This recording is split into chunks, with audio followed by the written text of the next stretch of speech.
ቃዱኮ መብቱኮ ለባለ ንብረቱ ይሰጣል ገባኝ እንዲያነሳ ባለ ንብረቱን ለምን ማዳን አይችልም አይደለም ባለ ንብረቱ ቆይ እንደ ሰው ቀደም ብዬ ያልኩት ይሄንን ነው የኮሪደር ልማቱ በነገራችን ላይ ሰው ተኮር ተብሏል ካላዳነ እናንተም ንብረቱን እንዲጠቀም በሚያስችለው መልክ ብታፈርሱለት ምን አለበት ምን ግልግሉን ከማውጣት ነው ደንብ ማስከበር ሲጀምር አፍራሽ ኃይል አይደለም እሺ ደንብ አስከባሪ ነው ይሄ እንዳልኩ በመጀመሪያ ለባለ ግን አፍራሽ ኃይል ይዞ ይመጣል አፍራሽ ኃይል ይዞ ሲመጣ አፍራሽ ኃይል በጉልበት የሚሰራ ነው ያን እንዲፈርስለት ነው የሚፈልገው ምክንያቱም እድሉ ለባለቤቱ ተሰጥቷል እናንተም ለመንግስት ነው የምትሰሩት ሰውየውም ዜጋ ነው ሀገሩ ላይ ነው የሚሰራው በአግባቡ ፈርሶ በቃ ውልኩ ነው እናንተ አፍራሽ ኃይል ይዛችሁ አይደለም የምትመጡት ያን አፍራሽ ኃይል ንብረቱ በማይወድምበት አግባብ አፍርስ የሚል ውላት ገቡ ምን ችግር አለው አሁን ባነር ነው የሚለጥፈው ያን ባነር ተጠንቅቄ ባነር እንቶና ሌላ ባለ ፓውዛ ትልልቅ እኮ ማስታወቂያ ይስላሉ ነው እንግዲህ እሱን ነገር ማድረግ ጤናማ ይመስለኛል ሌላው ይብን እዚህ ላይ የሚበጀው ባለ ንብረቱ የሚበጀው ባለ ንብረቱ ቢያነሳ ነው ካላነሳ ደግሞ የሚበጀው ንብረቱ የሀገርም ነው በውጭ ምንዛሬ ነው የሚገዛው እቺ ሀገር ያለባት መሰረታዊ ችግር አንዱ የውጭ ምንዛሬ ነው ትልልቅ እኮ ፖስተሮች በውጭ ምንዛሬ ቀለም የሚገዛው በውጭ ምንዛሬ ነው ከለር የሚገዛው በውጭ ምንዛሬ ነው ስለዚህ ለውጭ ምንዛሬው ለሀገራችሁ እናንተም ብታስቡ ሰውየው አላስብ ካለ እናንተም ስለ ሰውየው ንብረት ሳይሆን ማሰብ ያለባችሁ ስለ ሀገሪቱ ሀብት ነው ያልኩኝ ነው ሁሉም ነገር በዛ ስለሚመጣ ሌላው ኢቭን ቀደም ሲል ዋና ስራ አስፈጻሚውም እዚሁ ምክር ቤት ላይ ያነሱት ነገር አለ ለምሳሌ የዚህ ህገወጥ ንግድ ቅድም አንስተናል ተወርሱና በጨረታ ነው የምትሸጡትና ገቢ ነው የሚደረገው ማህበረሰቡ ግን ወደኛ ኪስ የሚገባ ይመስላል የሚል ነገር በጨረታ ነው የሚሸጠው በጨረታ ነው የሚሸጠው ደንብ ማስከበር አይደለም የሚሸጠው ደንብ ማስከበር በደረሰኝ ለዚህ የተቋቋመ ፋይናንስ አለው ይሸጣል የአካል ህጉን በህጉ መሰረት ጨረታ ይወጣል ለምን አይቃጠልም ህገወጥ ከሆነ ተመልሶ እዛው ገበያ ይገባል እናንተ ተወርሳላችሁ ይሽከረከራል የሚወገዱ ዕቃዎች አሉ ለሽያጭ የማይውሉ ለምሳሌ ጫትን መልሰን እሺ ለምሳሌ ጨረታው ክፍት ነው ለማንኛውም ሰው ነው አይደል የሚሸጡት እሱ የኛ አይደለም ብያለሁ ለማንኛውም ሰው ጨረታ ይወጣል ግን እናንተስ ባይሆን አታመለክቱም ምንድነው አሰራሩ የምናበረታታው ለህብረተሰቡ እንዲሸጥ ነው ለምሳሌ ለህብረተሰቡ በቀላሉ ገዝቶት እንዲጠቀም ነው የምናረጋው የንግዱ ህብረተሰብ የተወረሰበት ሰው መልሶ እንዲገዛ እንዳይደረግ እኛም አስተያየታችን እናቀርባለን ይሄው ለምሳሌ መንገድ ላይ ይሄ መንገዶች እየተበላሹ እኛ አፈር የሚጭኑ እንትኖች ማን ነው የሚቆጣጣራቸው ለምሳሌ ዝም ብለው እየጣሉት ነው የሚያልፉት መኪና የሚጫናው ሌላ ቀደም ሲልም እንዳልኩት እንትን አርገው ለምሳሌ የሰው መንገድ የሰው ሰፈር መንገድ ዘግቶ እንግዲህ አሁን እሱን ቢያንስ ማህበረሰቡ በጥቆማኛ አሁን ለምሳሌ ህገወጥ ንግድ ይሄ በአንድ ቀን የሚታይ ነገር በአንድ ቀን ይሰወራል ግን ትልቅ ግንባታ የሚያከናውኑ አሉ ሰፈር ዘግተው በደንብና በመመሪያ በተሰጣችሁ ቁጥር መሰረት እኮ ብዙ ነገር ኢቭን መንገድ ዘግቶ ራሱ ድንኳን መጣል እንደማይቻል ምናምን ነው እዚህ ላይ የሚመለከተው ግን ዛሬም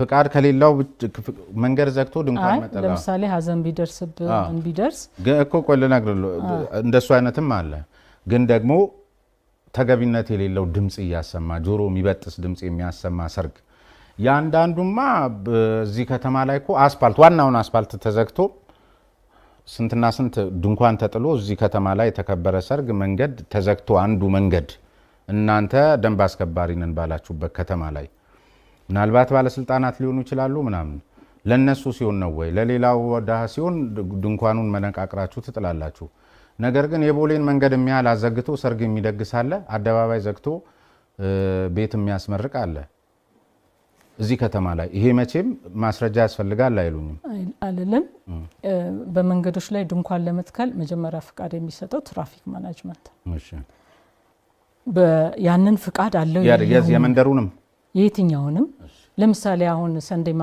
ማርኬት አለው እነሱን ሁሉ ከትራፊክ ማኔጅመንት ጋር በመነጋገር ነው ያ ሰርግም ይሁን ወይንም ለቅሶም ይሁን እንዳልከው ምርቃትም ይሁን ድንኳኑ ሲደኮን ፍቃድ አለው የለውም ነው የኛ ደንብ የሚያጣራው ፍቃድ ሳይኖረው ዝም ብሎ ተክሎ ዝም ብሎ አልፎ ከሆነ የኛ ስተት ነው የኛ ችግር ነው እሱን ማየት አለብን ሌላው ግን መንገዱን ዘግቶ ለአንድ ቀንም ለሁለት ቀንም ፕሮግራሙን እንዲያካሂድ የፈቀደለት ከሆነ ደግሞ ትራፊክ ማኔጅመንት ምን አይቶ ነው? ፍቃድ እስካለው መንካት አንችልም። ያም ሰው እኮ ህጉን ያውቃል ይጠይቀናል ማለት ነው። ስለዚህ መንካት አንችልም። ስለዚህ ይሄ ትልልቁ መንገድ ላይ ያለውን ይሄ አሁን እሺ ለምሳሌ ድንኳኑን ትራፊክ ማኔጅመንት ፈቀደ። ድምጹን ማን ነው የሚፈቅደው? ድምጽ የመከላከል አንድ ሰፈር እንዳይተኛ ተደርጎ አንድ ሰፈር ህፃናት እንዳይተኙ ሀዘን የተቀመጡ ሀዘናቸውን በአግባቡ እንዳያከናውኑ ፈተና ያለባቸው ማህበረሰብ ልጆች እንዳያጠኑ ሆኖ አንድ ሰፈርን የሚያውክ ድግስ ይደረጋል እዚህ ከተማ ላይ። ትክክል። ከዛ ድምጹን እናንተ የመቆጣጠር መብት የላችሁም? ድምጽኛ አይደለም። ድምጽ መቆጣጠር የአካባቢ እንትን አለ። ለኛ የተሰጠን 9 ደንብ መተላለፎች ነው። እሺ ድምጽን በተመለከተ አካባቢ ጥበቃ የሚባል አለ። የሚለካ መድኃኒት ቁጥጥር የሚባል ባለስልጣን አለ። ግን እነሱ የኛን እገዛ የሚፈልጉበት ጊዜ አብረን የምንሰራቸው ስራዎች አሉ። ይሄ ግን መገፋፋት አንጥቷል የሚባለው እውነት ነው አይደል? ምክር ቤትም ላይ ሲነሳ ሰምቻለሁ። የሆነ የኃላፊነት መገፋፋት አንዳንዱም ወይ ስልጣን ደረጃውን አልተገነዘበ ይሆን ብዙ ያጨቃጨቃችሁ ይመስለኛል። እስኪ ንገሩኝ። አይደለም በኃላፊነትና ተግባር በአዋጅ ለሁሉም ተሰጥቷል። ኃላፊነትና ተግባር በአዋጅ ለሁሉም ሲሰጥ አብረን በጋራ ልንሰራቸው የሚገባ ስራዎች አሉ። እነዛን ስራዎች ሳንሰራ ስንቀር አንዱ ባንዱ ለማሳበብ የሚሞክረው ነገር አለ። ለዚህ ምን ተቋቋመ? ይሄንን በቅንጅት አብሮ እንዲሰሩ የሚያደርግ ራሱን ዲፓርትመንት ራሱን የቻለ ተቋቁሞለታል ማለት ነው። እኛ አሁን ከ23 የተለያዩ በከተማችን ካሉ ተቋማት ጋር ተፈራርመን አብረን እየሰራን ነው። ግን ይሄ ወይዘሮ አበባ የሆነ ግብ ይገባኛል፣ የሆነ ግብ አላት እቺ ከተማ። አሁን 23 ተቋማት ስትፈራረሙ ስትሰባሰቡ ምናምን አሁን እውነት እንደው እንዴት ሆኖ ነው አንዱንስ የምታመጡት? ማለት ኃላፊነትን ለመሸሽም ለማምለጥም ለመመስገንም ይመቻል። ሽልማት ሲሆንም ለሽሚያ ይመቻል። ወቀሳም ሲሆን ለማምለጥ ይመቻል። ካልሆነ በስተቀር አሁን 23 ታችሁ ተናባችሁ የምትሰሩ ሁለት ሰዎች መደማመጥ ባቃታቸው ከተማ ላይ እንዴት ነው? እኛ መደማመጥም አላስቸገረንም። ደንብ ማስከበር ብቻውን መስራት ስለማይችል ምክንያቱም የተሰጡት ደንብ መተላለፎች በሙሉ ከሌላ ተቋም ጋር የግድ የሚያገናኝ ናቸው። ለምሳሌ መንገድን እንጠብቅ ስንል ከመንገድ ጋር የግድ መናበብ የሚገባን ነገሮች አሉ። እስክትናበቡ ግን ብዙ አንና አይደለም አሰራር አለው።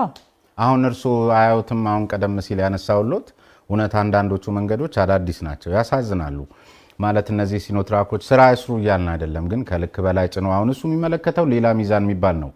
ግን ያንጠባጠቡት ከዛ እንትኑ ላይ ይጋገራል እዚህ አስፓልቱ ላይ። ከዛ ደግሞ ሌላውም ደግሞ የዚህ ጽዳትና ማህበረሰቡም የሚያውቁት ነው፣ ድሬኔጁ ይደፈናል በዚህ በኩል። እሱ ሁሉ ተደበላልቆ አሁን እርሶ ሄደው የውሃ ልማቱን እስኪጠሩት መንገዱን እስኪጠሩት ምን እስኪሆን የሆነ ነገር ለምን እንዲጠናታ እንዴት እሱን እያሻሻልን መጣን። ለምሳሌ አሁን ያልከው መኪና አላግባብ ይጭናል። ጭቃውን ደግሞ ዘጥሎት ይላል እንትን የቆፍሮ የነበረበትን ይዞ ተሸክሞ ሲሄድ አስፋልቶች ይበላሻሉ። ስለዚህ የደንብ ማስከበር ቁም ሲለው አይሰማም። ስለማይሰማ በምን ተስማማን? ትራፊክ ማኔጅመንት አንዱ ከ23ቱ አንዱ ስለሆነ ማለት ነው ይጠየቃል። እምቢ ሲል ፎቶግራፍ አንስተህ ለትራፊክ ማኔጅመንት ማስተላለፍ ነው። ስለዚህ ይሄን አሁን ጀምረናል ማለት ነው። እዛው አጥቦ እንዴ ነገ እናንተንም ለማየት ልጠቁሙት። ቀን በቀን የዓመቱ ሙሉ መንገዱ ትክክል ነው። አሁን ከቦሌ ሚካኤል እስከ ቦሌ ቡልቡላ አዩት፣ ሂዱና አዩት። ቀን በቀን አሁንም ቢሄዱ ስለሚያገኙ ትክክል። ከኮሪደር ልማቱ ጋር በተያዘ በርካታ ነገር ይነሳል። ከዚህ ጋር ተያይዞ የመጣ ደግሞ የደንብ መተላለፍ ጉዳይ አለ። በእናንተ ግምገማ አሁን የኮሪደር ልማቱ ባለበት ደረጃ ላይ የደንብ መተላለፍና ደንብ ማስከበርን ስራ ማከናወን የሚያስችል ምቹ ሁኔታ አለ? የመጀመሪያው ከዚህ ከኮሪደር ልማቱ ከደንብ ማስከበር ምን ይጠበቃል ነው። ከደንብ ማስከበር ምን ይጠበቃል? 9ኙ ደንብ መተላለፍ እንዳይከሰቱ ማድረግ ነው። አንደኛው በጣም አስቸግሮ ያለው የደረቅና ፍሳሽ ቆሻሻ በአካባቢው ላይ ችግር መፍጠር ነው። ለዚህ ሲባል ለዘጠኙም ደንብ መተላለፎች የቅጣት ሰንጠረዥ የሚባል የነበረን ደንብ 150 2015 የምንለው ነበር። እሱን የማሻሻል ስራ ነው የሰራ ነው ማለት ነው። ደንብ 167 2016 በሚል አሻሻልን ማለት ነው። እሱ የሚሰራው ለኮሪደር ልማቱ ብቻ አይደለም። አንደኛ ለሁሉም የትኛውን ቦታ ላይ ለሚጣል ቆሻሻ ለየትኛውን ቦታ ላይ ለሚደረግ ነገሮች ናቸው የሚሰሩት ማለት ነው። ስለዚህ ለኛ የኮሪደር ልማቱ ወደኛ ስራ ሳመጣ ለስራችን ሄደን በ2022 ደንብ መተላለፍን በከተማዋ መቀነስ ነው ራያችን ማለት ነው። ለዛ ስራችን እጅግ በጣም አድርጎ ጠቅሞናል ማለት ነው። ራሱ እንትኑ በራሱ ያንን እኛ አሁን መጠበቅ አጥብቀን ስለነበር ይሄ እሱን ይዞላችሁ መጣ ጽዱ ሆኗል። ለምሳሌ ህገወጥ እርድ የሚበዛበት አካባቢ ነበር። ቦታውን ታውቀዋለህ። እሱ ዛሬ ላይ የለም። ሌሎች ለምሳሌ መገናኛ ንጹህ አድርገን ከህገወጥ ንግድ ከመገናኛ ተነስቶ እነ ጉርድሾላ እነ ምናምን ድረስ ማታ በጣም አስቸጋሪ ህገወጥ ንግዶች ነበሩ። እነሱ በአሁኑ ሰዓት ኦልሞስት የቆሙበት ነገሮች ነበሩ። ስለዚህ ለኛ ስራ የኮሪደር ልማቱ ስራችንን እጅግ አድርጎ አቀሎልናል። ወጥነት ይኖረዋል ብለው ያስባሉ? ዘላቂነት ለምሳሌ ልነግሮት ነው። ለምሳሌ ህጉን ለማስፈጸም የናንተ እንትን ነው፣ ግን ግብአቶች ሊሟሉላችሁ ይገባል። ለምሳሌ ከገንዳ ውጪ በየጥጋጥጉ ቆሻሻ መጣል ያስቀጣል በመመሪያችሁ መሰረት። ይሄ ማለት ግን እዚያው ሳለ የቆሻሻ ገንዳውን በተገቢው ቦታ ማስቀመጥ ያስፈልጋል ማለት ነው። የቆሻሻ ገንዳም ሊኖር ያስፈልጋል ማለት ነው። ከተማችንን ግን ስናይ ወይ የለም ወይም ተኝቶ ነው ያለው የቆሻሻ ገንዳው ብዙ ቦታ ላይ። ይህንንም ማስረጃ አንጣ ካሉኝ አቃቂ ቃልቲ ሄደው ይዩት። ገላን ኮንዶሚኒየም የራሴ ሰፈሬን ነው የምነግሮት ለማስረጃ እንዲሆነኝ። ከዛ ሞልቶ በሚፈሰው ገንዳ መጣያ ሰው ቆሻሻውን ገንዳ ላይ አልጣለም ተብሎስ መቅጣትስ ተገቢ ነው ወይ? ሞልቶ ፈሷል፣ እንደገና ተደፍቷል፣ ገንዳው ላይ አልጣልክም ብሎ እንትን ማለትስ ልክ ይሆናል ወይ? በተመሳሳይ አሁን ከኮሪደር ልማቱም ጋር ተነስቶ እኔ ሰምተውትም ሊሆን እንደሚችል ገምታለሁ። ለምሳሌ በቦሌ መድኃኔዓለም ቢሄዱ መገላለጡ ቀደም ሲል የዚህ የኮሪደር ልማቱ ትሩፋት ከውበት ባሻገር የሚሆኑ በርካታ ነገሮች አሉ። አንዳንዱ እኮ ምሽግ ነው ለሌባም፣ እሱ ሁሉ ነው የተገለጠው። ዝም ብሎ ደግሞ ግልጥ ሲልም ደግሞ ዝም ብሎ መንፈስን ደስ የሚያሰኝ ነገር አለው።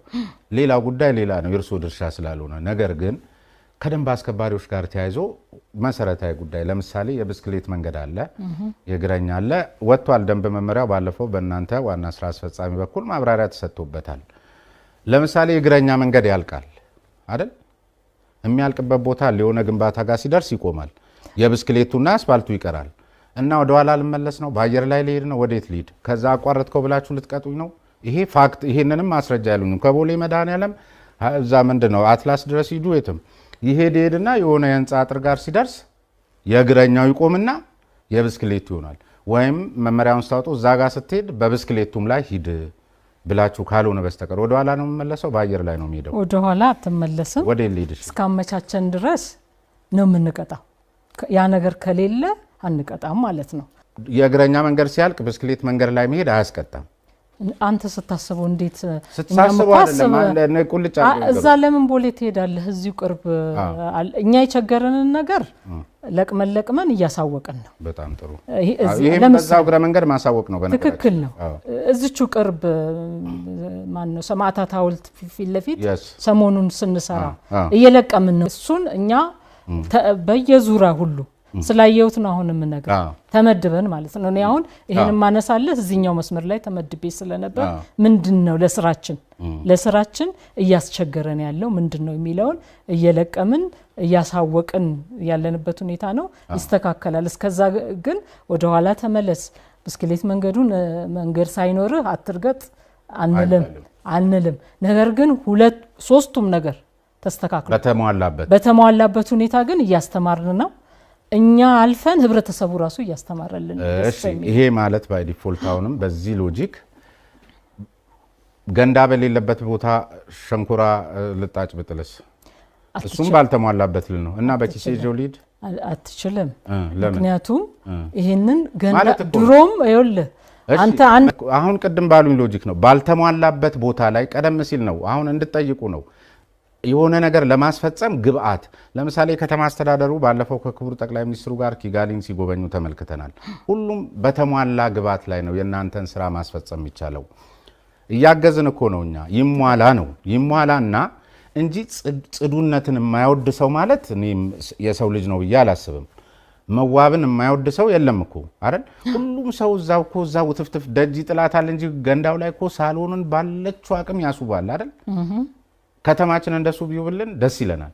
ግን በተሟላበት መልኩ ነው። ቀደም ሲል ባሉኝ ሎጂክ ገንዳ መጣያ በሌለኝ ቦታ ላይ ብርቱካን ልጣጭን መጣል ከሌለብኝ በስተቀር በኪሴ ተሸክሜ እንድዞር ነው ወይ? የግድ ገንዳ አይደለም የሚያስፈልግህ። ጽዳት አስተዳደር በየቦታው ላይ ህብረተሰቡ የቱን ቆሻሻ የቱ ጋር መጣል እንዳለበት ለይቱ በሶስት አይነት ማለት ነው የሚበሰብስ የማይበሰብስ ምናምን ብሎ እንትኑን በየቦታው ላይ ያስቀምጧል በአብዛኛው ማለት ነው። ገንዳማ ተጠራቅሞ ከቤቱ የሚወጣው የሚከማችበት እንጂ ግለሰብ እየሄደ ሽንኩርት ልጣጩ ወይ ሆነ ነገሩን አይደለም። አንተ የሆነ ነው ልክ ነኝ። ስለዚህ በየቦታው ለምሳሌ አሁን የዚህ ዋና ጎዳናዎች ላይ አለ አንዱ ከቅጣት ጋር በተያዘ ጥፋት ፈጽመው የቅጣት ገንዘቡን መክፈል አቅም እንደሌላቸው የተረጋገጠ ከሆነ በምትኩ አካባቢ በማጽዳት ወይም አካላዊ እንቅስቃሴ ስፖርት በማድረግ ቅጣቱ ይካካስላቸዋል የሚል ነገር